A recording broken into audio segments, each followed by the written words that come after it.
नमस्कार विद्यार्थी मित्रांनो, मी राहुल पाटील आपल्या यूट्यूब चॅनल एज्युकेशन हबवर पुन्हा एकदा आपलं स्वागत करीत आहोत. तर मित्रांनो, आज आपण बघणार आहोत अर्थव्यवस्था. अर्थव्यवस्थेवरील भारतीय कर प्रणाली हा टॉपिक. ठीक आहे. आपल्या बऱ्याचशा विद्यार्थी मित्रांना हा टॉपिक जरासा अवघड जातो, तर आता काळजी करण्याची काही गरज नाही. आपण हा टॉपिक एकदम सोप्या भाषेत माइंड मॅपनुसार हा टॉपिक आपण कव्हर करणार आहोत. तर आपली नोटबुक पेन सोबत असू द्या आणि आपल्या नोट्स आपण व्यवस्थित काढा, जेणेकरून तुम्ही परत रिव्हिजन करू शकतात. ठीक आहे. जर मित्रांनो तुम्ही हा टॉपिक व्यवस्थितरित्या जर कव्हर केला तर तुम्हाला परत वाचण्याची तुम्हाला गरजच भासणार नाही. तुमचा एकही प्रश्न यावरील चुकणारही नाही. ठीक आहे. तर लेक्चर व्यवस्थित बघा. तर आपण व्हिडिओला आता सुरुवात करणार आहोत. तर बघणार आहोत कर. ठीक आहे. कर टॅक्समध्ये जर बघितलं मित्रांनो, तर प्रत्यक्ष आणि अप्रत्यक्ष कर असे याचं डिवायडेशन होत असतं. प्रत्यक्ष करामध्ये जर बघितलं आपण तर कंपनी कर, वैयक्तिक आयकर, संपत्ती कर. ओके. तर वैयक्तिक आयकरमध्ये जर बघितलं मित्रांनो, तर आयकर कायदा 1961 आपल्याला माहिती असेल. या आयकर कायद्याची जागा घेणार होतं DTC, डायरेक्ट टॅक्स कोड. पण DTC जागा घेऊ शकलं नाही. ते 2010मध्ये काय झालं, लॅप्स झालं. तर ते लागू जे होणार होतं 1 एप्रिल 2013 पासून ते लागू होणार होतं, पण DTC लागू होऊ शकलं नाही. आयकर कायदा 1961 हा आताही आहे. ठीक आहे. नंतर जर बघितलं कंपनी कर, वैयक्तिक आयकर आणि तिसरा म्हणजे संपत्ती कर हा प्रत्यक्ष करामध्ये येत होता, आता येत नाही. तर तो 2015-16 अरुण जेटली यांनी तो काय केला आहे, रद्द केला आहे. अशी शिफारस रद्द करण्याची शिफारस ही विजय केळकर समिती यांनी केली होती. तर मित्रांनो प्रश्न येऊ शकतो, प्रत्यक्ष करामध्ये कोणता कर हा रद्द करण्यात आला आहे, तो म्हणजे संपत्ती कर. आणि संपत्ती कर हा रद्द कोणी केला, तर तो अरुण जेटली यांनी रद्द केला 2015-16. तर ती शिफारस कोणत्या समितीने केली होती, तर ती केली होती विजय केळकर समितीने. ओके. तर प्रत्यक्ष करामध्ये आपल्याला लक्षात आलंच असेल कंपनी कर, वैयक्तिक आयकर आणि संपत्ती कर. तर यात महत्त्वाचं काय मित्रांनो, संपत्ती कर हा काय झाला आहे, रद्द करण्यात आला आहे. ठीक आहे. तर आता आपण बघूया अप्रत्यक्ष कर. जर अप्रत्यक्ष करामध्ये जर आपण बघितलं तर आता सध्या लेटेस्टला अप्रत्यक्ष कराची जागा घेतली आहे GSTने. ठीक आहे. तर GST ही 101वी घटना दुरुस्ती आहे. GST लागू झाली 1 जुलै 2017. डेट लक्षात असू द्या, कारण की डेट आपल्याला विचारतात. ठीक आहे. प्रश्न येऊ शकतो की GST हा कोणत्या तारखेपासून लागू करण्यात आला, तर तो 1 जुलै 2017 या तारखेपासून लागू करण्यात आला होता. ठीक आहे. तर ती घटना दुरुस्ती आहे 101वी घटना दुरुस्ती. तर GSTमध्ये सर्वच अप्रत्यक्ष कर हे विलीन करण्यात आले आहेत. ठीक आहे. तर अप्रत्यक्ष करांची जागा ही घेतली आहे GSTने. तर त्यानुसार GSTनुसार आर्टिकल 246A, 269A आणि 279A हे समाविष्ट करण्यात आले आहेत. ठीक आहे. तर 246A जे आर्टिकल होतं मित्रांनो, ते आहे संसद व राज्य विधिमंडळाला GST बाबत कायदे करण्याचे अधिकार देण्यात आले आहेत. ठीक आहे. तर प्रश्न येऊ शकतो 246A हे जे आर्टिकल आहे GSTनुसार हे समाविष्ट करण्यात आले आहे, तर ते कशा बाबतीत आहे, तर ते आहे संसद व राज्य विधिमंडळाला GST बाबत कायदे करण्याचे अधिकार देण्यात आला आहे. दुसरं आर्टिकल जे आहे मित्रांनो समाविष्ट केले ते आहे 269A. तर हे आर्टिकल जे आहे 2 राज्यादरम्यान होणाऱ्या विक्रीवर केंद्र सरकार विक्री कर आकारेल. ठीक आहे मित्रांनो, केंद्र सरकार विक्री कर आकारेल, राज्य सरकार नाही, तर केंद्र सरकार विक्री कर आकारेल. तो विषय येतो आपला IGSTमध्ये, इंटिग्रेटेड GSTमध्ये. ओके. तिसरं जे आर्टिकल आहे ते समाविष्ट केलं आहे 279A, ते आहे GST परिषद स्थापनेबद्दल. ठीक आहे. प्रश्न येऊ शकतो मित्रांनो, जीएसटी परिषद स्थापनेबद्दल आर्टिकल कोणते? तर ते आहे 279A. तर हे 3 आर्टिकल तुम्हाला लक्षात ठेवायचेच आहेत मित्रांनो. कंबाईन प्री किंवा राज्यसेवा प्रीला प्रश्न हा बनवू शकतो. जीएसटीनुसार कोणते आर्टिकल हे समाविष्ट करण्यात आले आहेत आणि ते कशाबद्दल आहेत? ठीक आहे, तर ते 246 आहे, 269 आहे आणि 279 आहे. हे आपल्या लक्षात ठेवायचेच आहेत. ठीक आहे, त्यानंतर जीएसटीनुसार 268A हे आर्टिकल हे काय झालंय, रद्द करण्यात आलं आहे. ठीक आहे, हे आर्टिकल होतं मित्रांनो सेवा करासंदर्भात. तर ते काय झालंय, रद्द करण्यात. त्याबद्दल आपण व्यवस्थितरित्या बघू. तर ते आर्टिकल होतं मित्रांनो सेवा करासंदर्भात. ठीक आहे, 368 हे जे आर्टिकल होतं ते रद्द करण्यात आलं आहे. ते होतं सेवा करासंदर्भात. आणि आताच आपण बघूया सेवा कर. ठीक आहे, सेवा कराची सुरुवात ही 1994 मध्ये आपल्याला दिसते. आणि तर आपण बघितलं तर सेवा कराला कराच्या जाळ्यात आणण्याची शिफारस ही कोणत्या समितीने केली? तर ती केली राजा चेलय्या समिती. तर ती समिती होती 1991ची. ठीक आहे, प्रश्न बनवू शकतो मित्रांनो, राजा चेलय्या समिती 1991 सेवा कराला कराच्या जाळ्यात आणण्याची शिफारस यांनी केली होती. ठीक आहे, तर सेवा कर हा आपण 88व्या घटनादुरुस्तीने 2003 मध्ये 268A हे आर्टिकल समाविष्ट करून त्याला आपण घटनात्मक दर्जा देण्यात आला होता. ठीक आहे, आणि त्यानुसार 88व्या घटनादुरुस्तीने केंद्रसूचित सेवा करासंदर्भात 92C हा विषय समाविष्ट करण्यात आला होता. पण आता जीएसटी लागू झाल्यापासून सेवा कर हे जीएसटी मध्ये विलीन झाले मित्रांनो. आणि 1 जुलै 2017 पासून हा आपला जीएसटी लागू झाला. आणि त्यानुसार 268A हे आर्टिकल आणि विषय 92C हा विषय हा काय झाला, रद्द करण्यात आला. तर मित्रांनो हे खूप महत्त्वाचं आहे मित्रांनो, परीक्षेला प्रश्न बनवू शकतो, लक्षात असू द्या. ही घटनादुरुस्ती 88वी घटनादुरुस्ती ही सेवा करासंदर्भात आहे, ही लक्षात ठेवा. आर्टिकल 268A सेवा करासंदर्भात हे आर्टिकल आता रद्द करण्यात आलं आहे जीएसटीनुसार, ते तुम्ही लक्षात ठेवा.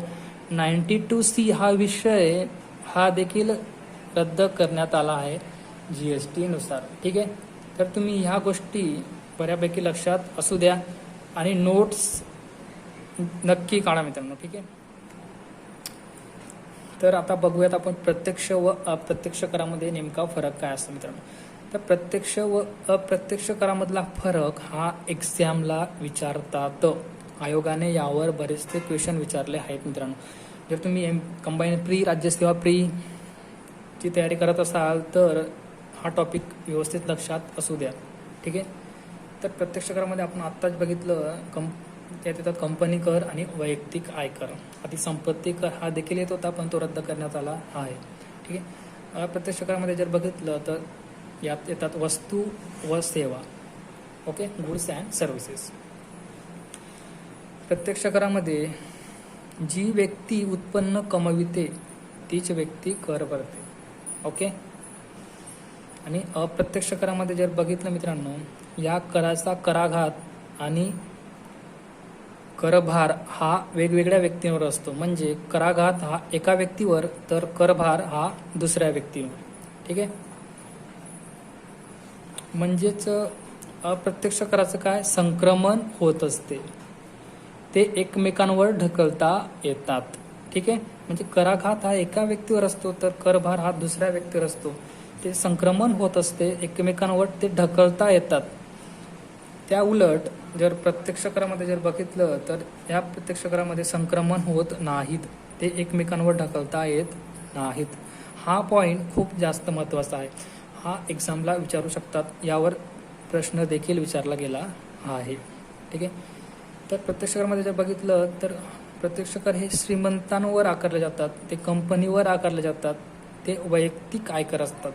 ठीक आहे मित्रांनो, वैयक्तिक आयकर हे जास्त उत्पन्न हे जास्त असेल तोच व्यक्ती टॅक्स भरत असतो. म्हणजे श्रीमंत व्यक्ती इथं टॅक्स भरत असतात. आणि या उलट जर बघितलं तर अप्रत्यक्ष कर हे ग्राहकांवर, गरिबांवर, सामान्य व्यक्तींवर आकारले जात असतात. कारण की ते वस्तूंवर टॅक्सेस हे ऑलरेडी इन्क्लुडेड असतात. ठीक आहे.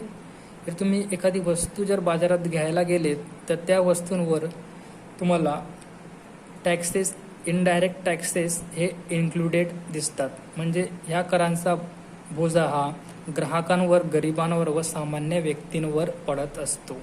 ठीक आहे.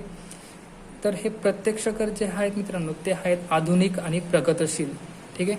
कारण की ते हे आकारले जात असतात श्रीमंतांवर आणि प्रत्यक्ष कर आकारणी हे जास्त असते अप्रत्यक्ष करापेक्षा. ठीक आहे. म्हणजे प्रत्यक्ष कराचा वाटा हा जास्त आहे, म्हणजे खूप जास्त आहे. ठीक आहे. त्या उलट जर बघितलं तर अप्रत्यक्ष कर हे जुनाट आणि प्रतिगामी स्वरूपाचे कर असतात. हे गरिबांवर, ग्राहकांवर, सामान्य व्यक्तींवर हे आकारले जात असतात. ठीक आहे. प्रत्यक्ष करामध्ये जर बघितलं तर हे सहजासहजी चुकविता येतात. ठीक आहे. जर एखादी कंपनी असेल, त्याचं उत्पन्न जास्त असेल पण त्या कंपनी उत्पन्न हे कमी दाखवत असेल तर ती कंपनी टॅक्स चुकवू शकते. पण अप्रत्यक्ष कर हे सहजासहजी चुकविता येत नाहीत. ओके.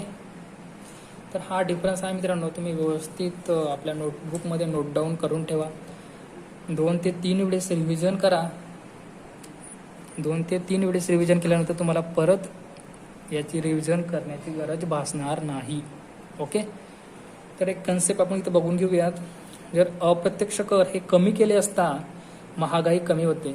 म्हणजे मित्रांनो अप्रत्यक्ष कर जर कमी केले, जर एखाद्या वस्तूवरील टॅक्सेस जर कमी होत असतील मित्रांनो, जर एखादी वस्तू आपल्याला 20 रुपयाला भेटत असेल तर त्याचे टॅक्सेस 1 ते 2 रुपयांनी जर कमी केले तर ती वस्तू होईल 18 रुपयाला. तर ती वस्तू काय होईल? स्वस्त होईल. तर ती वस्तू स्वस्त झाली, महागाई काय झाली? कमी झाली. ओके. तर त्या वस्तूवरील टॅक्सेस जर वाढवले, म्हणजे अप्रत्यक्ष कर हे जर वाढवले तर ती वस्तू आपल्याला महाग जाईल. ठीक आहे. तर ती महाग वाटेल, महागाई जास्त होईल. ओके. हा एक सिंपल कन्सेप्ट आहे मित्रांनो. जर अप्रत्यक्ष कर कमी केले असता महागाई कमी होते, वाढवले असता महागाई जास्त होते. प्रश्न विचारू शकतात, लक्षात असू द्या. ठीक आहे. कन्सेप्ट आहे मित्रांनो. ते आपण बघू शकतात. मंदी, जर मंदी आली असेल बाजारात, मंदी आपल्याला जर दूर करायची असेल, म्हणजे सरकारला जर मंदी दूर करायची असेल तर मागणीत वाढ करणे गरजेचे असते. ठीक आहे. जर मंदी दूर करायची असेल तर मागणीत वाढ करणे गरजेचे असते. तर मागणीत वाढ कशी निर्माण होईल? तर आपल्याला करांचे दर कमी करावे लागतील. आपण आत्ताच बघितलं, करांचे दर कमी केले असता वस्तूंच्या किमती कमी होतील. ओके. करांचे दर कमी केले असता किमती काय होतील? वस्तूंच्या कमी होतील. किमती कमी झाल्याने लोकांच्या खरेदी शक्तीत काय होईल? वाढ होईल. खरेदी शक्ती वाढ झाली तर वस्तूंच्या मागणीत वाढ होईल. म्हणजे मागणीत वाढ होईल. मागणीत वाढ झाली म्हणजे मंदी दूर होऊ शकते. ओके. एक सिंपल कन्सेप्ट आहे मित्रांनो. जर मंदी दूर करायची असेल तर मागणीत वाढ करावी लागते. मागणीत वाढ करायची असेल तर करांचे दर कमी करावे लागतात. करांचे दर कमी केले असतात तर किमती कमी होतात. किमतीत कमी झाल्या तर लोकांच्या खरेदी शक्ती ही वाढत असते. त्यात मागणीत वाढ होत असते. मागणीत वाढ झाली म्हणजे मंदी दूर होत असते. व्यवस्थित लक्षात असू द्या. नोटबुकमध्ये नोट डाऊन करून ठेवा व्यवस्थित. ठीक आहे. त्यानंतर आपण बघणार आहोत एक संकल्पना, उपकर आणि अधिभार अशा संकल्पना आहेत. त्या आपण शॉर्टमध्ये बघून घेऊ. परीक्षेला प्रश्न तर काही येणार नाही, पण तरी आपण इथं बघून घेऊ. ठीक आहे. उपकर प्रत्यक्ष व अप्रत्यक्ष करामध्ये कोणकोणते उपकर आहेत ते बघूयात. प्रत्यक्ष करामध्ये जर बघितलं तर येतात कंपनी कर आणि वैयक्तिक आयकर. ह्या दोघांवर एक उपकर आकारला जातो.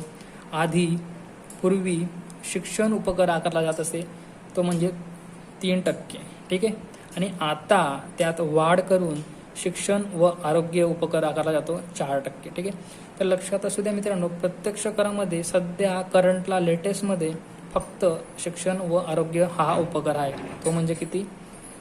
4%. ठीक आहे. प्रत्यक्ष करामध्ये एकमेव उपकर आहे शिक्षण व आरोग्य उपकर 4%, हे लक्षात असू द्या. ठीक आहे. तो आधी होता शिक्षण उपकर, तो होता 3%, आता आहे 4%. ठीक आहे. आणि अप्रत्यक्ष करामध्ये जर बघितलं तर अप्रत्यक्ष करामध्ये आधी सेवा करात एक उपकर होता, तो होता 1%. 1% उपकर होता मित्रांनो, डिवाइड केला होता याला 0.5 आणि 0.5 नुसार. त्यात होता स्वच्छ भारत उपकर 0.5% आणि 0.5% होता कृषी उपकर. पण हा उपकर सेवा कर GST मध्ये विलीन झाल्यामुळे हा उपकर काय झाला, हा रद्द करण्यात आला. ठीक आहे. तर प्रत्यक्ष आणि अप्रत्यक्ष करामध्ये जर उपकर असेल मित्रांनो, फक्त एकमेव उपकर आहे शिक्षण व आरोग्य उपकर, हा आहे 4%. ठीक आहे. बाकी कुठलाही उपकर आता नाही. जो उपकर होता 1% सेवा करामध्ये, तो उपकर GST मध्ये सेवा कर विलीन झाल्यापासून तो उपकर काय झाला आहे, रद्द करण्यात आला आहे. आणि एक महत्त्वाचं म्हणजे उपकर हा करपात्र उत्पन्नावर आकारला जातो. ठीक आहे. करपात्र उत्पन्नावर आकारला म्हणजे तुमच्या टोटल इन्कमवर नाही, तर तुमचं जे करपात्र उत्पन्न जे असेल त्यावर हा उपकर आकारला जात असतो. ठीक आहे. तर पुढील संकल्पना बघूयात अधिभार. ठीक आहे. जेव्हा एखाद्या व्यक्तीचे उत्पन्न किंवा कंपनीचे उत्पन्न हे ठराविक मर्यादेपेक्षा जास्त असते, ठीक आहे, तेव्हा हा अधिभार आकारला जात असतो. ठीक आहे. अधिभार हा देखील मित्रांनो करपात्र उत्पन्नावर आकारला जातो. इथं बघू शकतात आपण, व्यक्ती आणि कंपनी. जर एखाद्या व्यक्तीचं उत्पन्न किंवा कंपनीचं उत्पन्न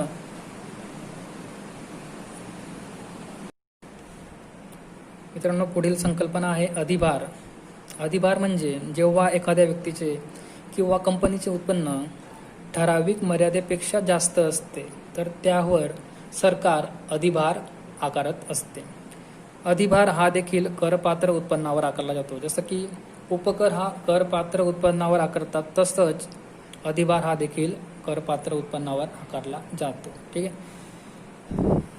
इथं आपण बघू शकता, जर एखाद्या व्यक्ती किंवा कंपनीचे उत्पन्न जर 5 लाखापेक्षा जास्त असेल, ठीक आहे, समजा म्हणजे 5 लाखापेक्षा जास्त आणि 50 लाखाच्या मध्ये असेल, म्हणजे एवढं असेल, ठीक आहे, 5 लाख ते 50 लाखाच्या मध्ये असेल, तर त्यावर कर आकारणी होत असते. वैयक्तिक आयकर किंवा कंपनी कर आकारला जातो. त्यावर उपकर आकारला जातो. उपकर कुठला, आपण आताच बघितलं, एकच उपकर आहे आता सध्या, तो म्हणजे शिक्षण व आरोग्य उपकर, तो आहे 4%. ठीक आहे. पण जर एखाद्या कंपनीचे किंवा व्यक्तीचे उत्पन्न एखाद्या ठराविक मर्यादेपेक्षा जास्त होत असेल, जास्त जात असेल, तर त्यावर म्हणजे 50 लाखाच्या वर जर उत्पन्न जात असेल 1 करोडपर्यंत, तर त्यावर कर आकारणी होते 30%, उपकर 4%, शिक्षण व आरोग्य उपकर, आणि त्यावर अधिभार हा आकारला जातो 10%. ओके. त्याच प्रकारे जर उत्पन्न 1 करोडपेक्षा जास्त असेल, 1 करोडपेक्षा जास्त असेल किंवा 1 करोडपेक्षा वर असेल, तर त्यावर कर आकारणी होते 30%, उपकर 4%, शिक्षण आरोग्य उपकर, आणि अधिभार हा असतो 15%. अशा प्रकारे ही उपकर संकल्पना आहे आणि उपकर आकारणी होत असते. ठीक आहे.